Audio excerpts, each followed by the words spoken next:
सबसे पहले हम एक वीडियो क्लिप के माध्यम से सीखेंगे कि कैसे निकालते हैं। नकदी निकालने के विभिन्न तरीके। बाबा, आप क्या कर रहे हैं? मैं नकद निकासी के लिए फॉर्म भर रहा हूँ। निकासी के कई रूप हैं। निकासी प्रपत्र द्वारा, चेक द्वारा, एटीएम द्वारा। निकासी प्रपत्र द्वारा। निकासी प्रपत्र बैंकों को निःशुल्क दिया जाता है। खाता धारक फॉर्म को पूरी तरह से भरता है और पासबुक के साथ बैंक को प्रस्तुत करता है। बैंक अधिकारी हस्ताक्षर और अन्य तथ्यों का मिलान करते हैं और यदि वे सही पाए जाते हैं तो वे खाता धारक को भुगतान करते हैं। जैसे निकासी प्रपत्र चेक भी बैंकों द्वारा प्रदान की जाने वाली एक मुद्रित पर्ची है, वैसे ही चेक को विशेष रूप से क्रमांकित किया जाता है और इसे खाता धारक को 10, 20, 25 या 100 चेक की पुस्तिकाओं के रूप में प्रदान किया जाता है। बैंक खाता धारक को जारी किए गए चेक के बदले नकद मूल्य लेता है और ऐसा करने में विफल रहने पर बैंक में उसके खाते से पैसे वसूल करता है। चेक 3 प्रकार के होते हैं: वाहक cheque, order cheque, cross cheque. ATM का पूरा रूप स्वचालित विक्रेता मशीन है। यह एक स्वचालित कंप्यूटरीकृत मशीन है जो खाता धारकों को नकद लेन देन से संबंधित सुविधाएं प्रदान करती है। तो आपने एक वीडियो के माध्यम से देखा कि नकदी निकालने के विभिन्न तरीके कौन कौन से हैं, ठीक है। तो अब इसको विस्तार रूप से समझते हैं कि विभिन्न तरीके कैसे हम सीख सकते हैं इनको।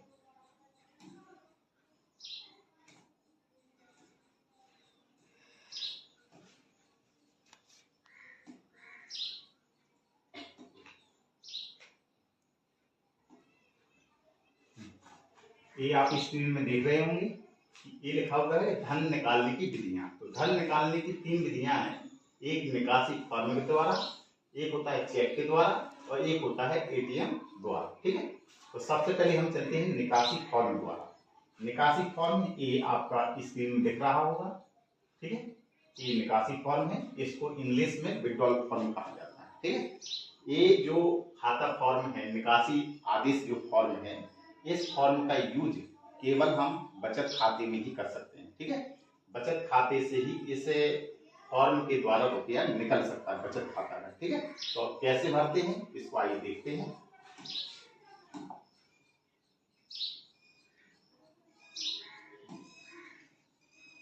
मान लीजिए कि सपोज दैट खाता धारक का जो नाम है वो हमने काल्पनिक रामकुमार लिया है, ठीक है। यहाँ पे लिखा है खाता धारक का नाम, तो यहाँ पे खाता धारक का नाम भर दिया जाता है।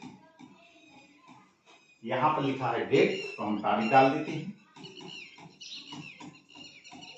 यहाँ पर खाता धारक की संख्या है, तो खाता की जो एसी नंबर होगा वो पूरा भर दिया जाएगा। एसी नंबर कितना होता है? 11 अंक का, क्लियर। अब आगे चलते हैं, हमें जितने रुपए की जरूरत होती है वो रुपये हम यहाँ पे बांट देते हैं। जैसे हमें 5000 रुपये की जरूरत है, 5000 रुपये मुझे निकालना है, तो यहाँ पर 5000 रुपया लिखेंगे और यहाँ पर अनकाउंट लिख दिया जाएगा। ये पैसे होते हैं और ऐसे दंडित करते हैं। यहाँ पर है जो संबंधित खाता धारक होता है उसके साइन कर दिए जाते हैं। ये खाता धारक के साइन, जो खाता धारक होगा वो अपने साइन कर लेगा। इस विड्रॉल फॉर्म के पीछे का जो पृष्ठ होगा उसमें भी उसको 2 जगह साइन करने पड़ेंगे, ठीक है। और फिर इस फॉर्म को अपने जो संबंधित बैंक की पासबुक होती है उस बैंक की पासबुक के साथ इस विड्रॉल फॉर्म को अटैच करके बैंक के जो अधिकारी होते हैं उनको जमा कर दिया जाता है। जो बैंक का अधिकारी होता है आपके द्वारा दी गई समस्त प्रविष्टियां, यानी जो जानकारियां दी गई हैं, इनका वो मिलान कर लेते हैं। अगर ये मिलान सही पाया जाता है तो संबंधित बैंक का जो अधिकारी है वो आपको रुपया आपको दे देता है जितना आपने भरा हुआ है। तो ये आपने देखा कि हम विड्रॉल फॉर्म के माध्यम से अपने खाते से रुपया कैसे निकाल सकते हैं, ठीक है। अब चलते हैं आगे। दूसरी विधि है अपने खाते से रुपए निकालने की, दूसरी विधि है जिसका नाम होता है चेक। ये चेक क्या होती है? चेक क्या है? ये चेक एक शर्त रहित आज्ञा पत्र है जो संबंधित खाते से रुपए निकालने के लिए काम आता है। ये जो चेक बुक है वो क्या होता है कि जो खाता धारक है, संबंधित जो खाता धारक है, वो क्या करेगा कि बैंक में जो बैंक के प्रबंधक होंगे उनके पास अपना एप्लीकेशन प्रस्तुत कराएंगे, जन प्रार्थना पत्र देंगे और उनसे अपने प्रार्थना पत्र में लिखेंगे कि मुझे 10 पन्नों की चेकबुक की जरूरत है या 20 पन्नों की चेकबुक की जरूरत है, यानी आवश्यकता अनुसार उसको प्रार्थना पत्र में अटैच कर देंगे, जन लिख देंगे कि मुझे 20 पन्ने की चेकबुक चाहिए या 25 पन्नों की चेकबुक चाहिए। एप्लीकेशन देने के बाद बैंक के कर्मचारी क्या करते हैं कि इस चेकबुक को जो खाता धारक होता है उसको दे देते हैं। ठीक है, अब क्या होता है कि जैसे मान लीजिए कि आपको चेक प्राप्त हो गई, चेकबुक आपको प्राप्त हो गई, अब इसका हम यूज अपने रुपये निकालने में कैसे कर सकते हैं। जैसे मान लीजिए कि इस संबंधित बैंक की चेकबुक है, जिस बैंक की अलग अलग बैंकों की चेकबुकें अलग अलग होती हैं, लेकिन भरने का तरीका एक ही होता है। जैसे भारतीय स्टेट बैंक की चेकबुक है तो इसमें भारतीय स्टेट बैंक लिखा होगा, अगर पंजाब नेशनल बैंक की चेकबुक है तो उसमें पंजाब नेशनल बैंक लिखा होगा। इलाहाबाद बैंक की है तो अब तो उसका नाम यूनियन बैंक हो गया है, तो यूनियन बैंक भी नाम लिखा होगा। क्लियर? तो अब चलते हैं आगे, इस चेकबुक के माध्यम से हम रुपया कैसे निकाल सकते हैं। मान लीजिए कि मैं एक खाता धारक हूं और मुझे ही ये रुपये निकालने हैं, तो देखिए कैसे भरते हैं चेकबुक को। जैसे मुझे सेम निकालना है तो यहाँ पर मैं हिंदी में सबसे पहले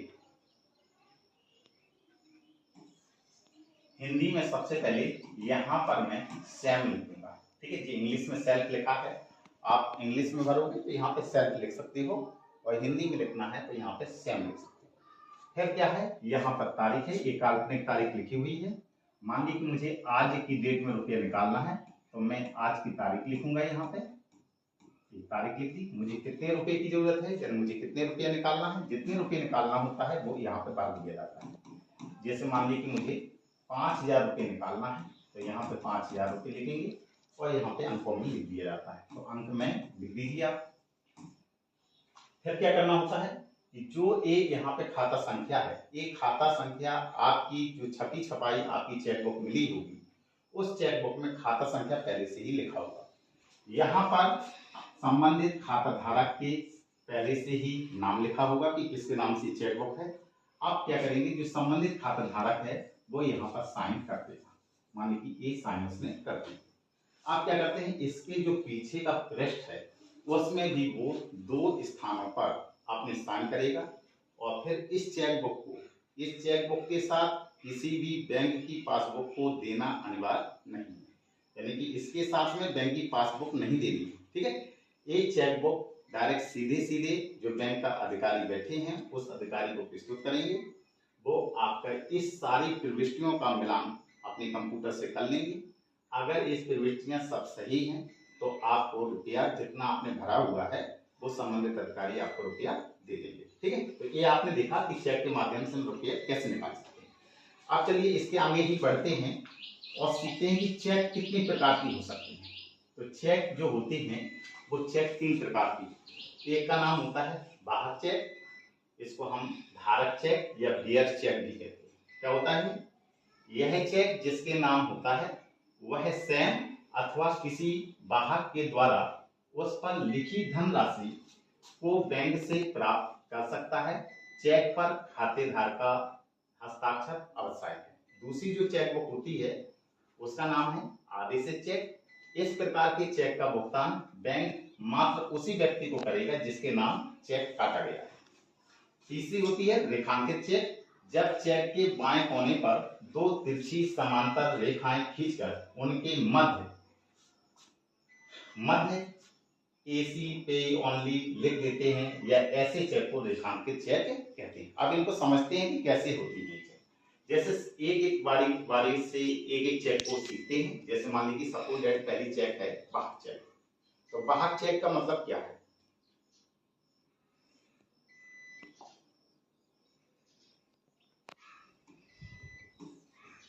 बाहर चेक, तो इसके लिए थोड़ा पीछे चलना पड़ेगा।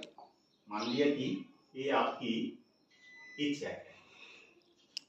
अब बाहर चेक क्या होती है, बाहर चेक का मतलब है ये आप बैंक में जाएंगे और आपको इस चेक से सेम रुपया निकालना है। तो आप क्या करोगे, यहाँ पे सेल्फ लिखोगे, यहाँ पर तारीख भर दोगे यहाँ पे जितने रुपए भरना है वो रुपए भर दोगे, अंकों में लिख दोगे, यहाँ पे अपने साइन कर दोगे, इसके पीछे भी तो साइन करोगे और बैंक के संबंधित कर्मचारी को ये चेक दे दोगे जो अधिकारी होंगे, और बैंक का जो अधिकारी होगा वो आपको रुपया अदा कर देगा। ठीक है, ये होता है बाहर चेक। ठीक है, दूसरी चेक क्या है कि मान लीजिए कि आपको बैंक नहीं जाना है और आपने मान लीजिए किसी दूसरे को चेक देना है, यानी दूसरे के नाम से चेक काटना है, तब आप क्या करोगे कि मान लीजिए कि मुझे दूसरे के नाम से चेक काटनी है, तो मान लीजिए कि मैं काट रहा हूं, मोहन के नाम से चेक काट रहा हूं, तो जिसके नाम से आप चेक काटोगे उसका नाम लिख देंगे, जिस तारीख को काटी गई है उस तारीख को भर देंगे। फिर क्या करेंगे, जितना रुपया भरना है, मान लीजिए 5000 मुझे देना है, 5000, तो 5000 लिख देंगे। फिर यहाँ पर अंकों में लिख देंगे, यहाँ पर संबंधित जो खाता धारक होगा वो अपने साइन बना देगा। ठीक है, फिर इसके पीछे पृष्ठ में वो क्या करेगा, 2 जगह अपने साइन करेगा, यानी हस्ताक्षर करेगा, और जिस के नाम से एक चेक काटी गई है उस चेक के जिसके नाम से चेक काटी गई है उसका भी ये संबंधित खाता धारक उसका भी साइन बना देगा, यानी उसके भी साइन बनवा देगा। ठीक है, जिसके नाम से चेक कटी हुई है, ये जो जिसके नाम से चेक कटी है ये क्या करेगा, यहाँ पर अपने साइन करेगा। ठीक है, हस्ताक्षर करेगा, और यहाँ पर जो संबंधित बैंक खाता धारक है जिसकी ये चेक है वो इसको क्या करेगा, यहाँ पर लिख देगा प्रमाणित या जाता, और अपना मोबाइल नंबर यहाँ पे लिख देगा। ठीक, और फिर संबंधित जिस व्यक्ति के नाम से चेक काटी है इस चेक को उसको दे देगा। अब वो संबंधित व्यक्ति चेक का भुगतान करने के लिए बैंक में जाएगा, लेकिन किस बैंक में जाना है, स्टेट बैंक लिखा तो स्टेट बैंक में ही जाना पड़ेगा। ठीक है, अब ये जरूरी नहीं कि ये आप इसी शाखा की बैंक में ही जाओ। ठीक है, जिस स्थान पे ये बैंक खुली है उसी स्थान में जाने की कोई जरूरत नहीं। आप किसी भी स्थान की, लेकिन इसी शाखा की बैंक, यानी कि भारतीय स्टेट बैंक लिखा है तो SBI की किसी भी ब्रांच में आप जाएंगे और ये आप चेक लगाएंगे और अपना भुगतान ले लेंगे। ठीक है, आगे समझिए। अब क्या है कि एक अगर मान लिया कि कोई संबंधित मान लीजिए व्यक्ति जिसके नाम से कटी है, मान लीजिए आज की तारीख में मैंने काटी और वो आज ही नहीं गया और वो कल के दिन गया, तो अभी उसको भुगतान हो जाएगा। मान लिया कि इस दौरान उसको मान लीजिए फिर भी नहीं गया, 10 दिन हो गया, 20 दिन हो गया, 30 दिन हो गया, ये जो चेक है एक बार कट गई तो एक अधिकतम 3 महीने के अंदर, यानी कि 90 दिन की म्याद होती है, 90 दिन के अंदर इस चेक का भुगतान हो जाना चाहिए, यानी 3 महीने तक एक वैलिड रहती है। तो आपने देखा, एक होती है बाहर चेक, एक होती है आदेशित चेक। आदेशित चेक का मतलब है कि हमने ये रुपया हमें नहीं निकालना है, हमने दूसरे के नाम से चेक काटी है, तो उसको हम कहते हैं आदेशित चेक। अब तीसरी चेक की तरफ बढ़ते हैं। तीसरी चेक का नाम है रेखांकित चेक। रेखांकित चेक क्या है कि मान लीजिए कि हमने जमीन या प्लाट या कोई चीज खरीदी और मान लीजिए कि मुझे किसी दूसरे व्यक्ति को रुपया देना है, तो मैं क्या करूंगा कि जैसे मान लीजिए कि मैंने मोहन को रुपया दिए हैं, अब मुझे मोहन के नाम से चेक काटनी है, तो क्या करूंगा, मैं यहाँ पर मोहन का नाम डाल दिया, तारीख डाल दूंगा कि किस तारीख को मैंने ये चेक काटी है, और जितने रुपये मुझे देना है, मान लीजिए 5000 देना है, 5000 तो 5000 लिख दूंगा, और मान लिया कि यहाँ पे आपने शब्दों में लिखा तो यहाँ पे अंकों में लिखेंगे, और यहाँ पर जो संबंधित खाता धारक होगा वो अपने साइन कर देगा। क्लियर? फिर क्या करना है, यहाँ पर बस यही आपको समझना है, ये नाम आपने लिखा, अब आपको क्या करना है कि अगर आपने नाम अकेला डाला तो समझ लो अगर यहाँ पे कुछ नहीं किया है तो इसका सीधा भुगतान उसी दिन हो जाएगा, ये बैंक में जाएगा और डायरेक्ट भुगतान ले लेगा। अगर आपने यहाँ पर सिर्फ 2 लाइनें, यानी 2 समांतर लाइनें खींच दी, तो ये जो भुगतान है इस व्यक्ति को तुरंत नहीं मिलेगा। कब मिलेगा? तो क्या करते हैं कि जो बैंक के कर्मचारी होते हैं, जो अधिकारी होते हैं, इसका जो रुपया होता है, जितने रुपए की ये चेक कटी हुई है, ये रुपए इसको डायरेक्ट सीधे नहीं देते हैं, बल्कि इनका भुगतान इसके खाते में होता है। कहाँ पे रुपया जाता है इसका? डायरेक्ट इसके खाते में जाएगा। जो मोहन है, मोहन का जो अकाउंट होगा उस अकाउंट में ये रुपया चला जाएगा, फिर आप जो मोहन है वो रुपया निकाल सकता है। तो ये आपने देखा कि इस चेक का जो नाम होता है वो होता है अकाउंट पे चेक। अकाउंट पे चेक। इसका दूसरा हिंदी में नाम क्या होता है? रेखांकित चेक। इसको क्रॉस चेक भी कहा जाता है। क्रॉस चेक ये होती है, ठीक है। इसकी भी वैलिडिटी कितनी होती है? 3 माह। तो 3 माह के अंदर इसमें भी रुपया निकाल सकता है, ठीक है। तो आपने देखा कि हमने 2 विधियां देखी, एक है विड्रॉल फॉर्म, एक है चेक विधि, ठीक है। अब चलते हैं तीसरी विधि। तीसरी विधि क्या है? एटीएम विधि है। एटीएम के माध्यम से भी हम